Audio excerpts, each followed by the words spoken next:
السلام علیکم ورحمۃ اللہ وبرکاتہ۔ آج کا یہ بیان شاید آپ کے دل کو ہلا دے۔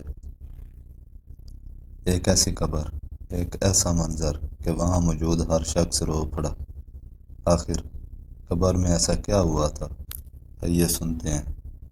دوستو، انسان پوری زندگی دنیا کے پیچھے بھاگتا رہتا ہے، دولت، شہرت، گھر، گاڑیاں، لیکن ایک دن ایسا آتا ہے جب اسے صرف ایک سفید کفن میں قبر میں اتار دیا جاتا ہے۔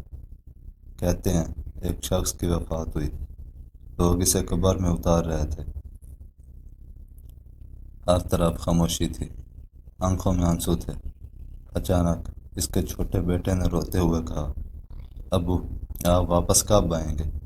یہ جملہ سنتے ہی وہاں موجود ہر شخص پھوٹ پھوٹ کر رونے لگا، کیونکہ سب کو احساس ہو گیا جو شخص ابھی چند دن پہلے ہمارے ساتھ ہنس رہا تھا، آج مٹی کے نیچے جا چکا۔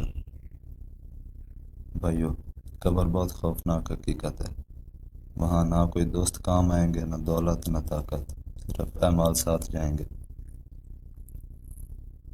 نماز، قرآن، نیکیاں اور اللہ کی اطاعت۔ ذرا سوچئے، اگر آج ہماری قبر کھود دی جائے، کیا ہم تیار ہیں؟ کیا ہماری نمازیں مکمل ہیں؟ کیا ہم نے کسی کا دل تو نہیں دکھایا؟ کیا ہم نے سچی توبہ کی؟ یاد رکھو، قبر روز انسان کو پکارتی ہے۔ میں تنہائی کا گھر ہوں، میں اعمال کا گھر ہوں، اور ایک دن ہم سب نے اسی قبر میں جانا ہے۔ آج بھی وقت ہے، اللہ کی طرف لوٹ آؤ، نماز قائم کرو، گناہوں سے توبہ کرو، کیونکہ موت وقت نہیں دیکھتی اور قبر ہر انسان کا انتظار کرتی ہے۔ اگر یہ بیان آپ کے دل کو لگا ہو تو اسے دوسروں تک ضرور پہنچائیں، شاید کسی کی زندگی بدل جائے۔